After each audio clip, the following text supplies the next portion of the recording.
Alright, end of day 2. Let me show you how far we got. Side is already opened, which you knew about. We finished off the second side, so between the three of us, that's Tony, him and myself, we got the roof up and the wall out, the floor down, and then we told Kim to take a rest because he's got some work done in Brisbane to do. So this afternoon Tony and I have been putting in some windows, so I've got 2 windows done so far on the shady side. We still will have yet the master bedroom to do. Obviously all the electrical installation is doing. And then inside the main house we have the sliding door installed. I'm still not sure how to lock it, so we can lock one half of it.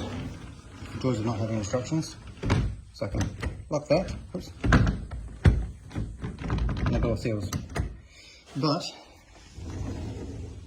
hello bird, hello. Not that we're going to get much out here.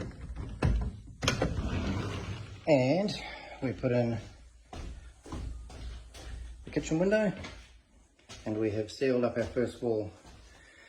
So right along the very top edge and down the side there, we use this really weird sticky D-shape sealant. So we put this part up against the wall, and then when the door closes it squashes it and creates a seal. We were advised to put it down here as well, but we found it's better not to. So we sealed it with silicone or sealant, and then they give you this nice little L bracket on the side to secure this wall to that wall with rivets. And that's where we're calling it for the day. We've had a look at our bench tops, our kitchen cabinetry, and we're a little bit excited to get that part done. But for today, that is it.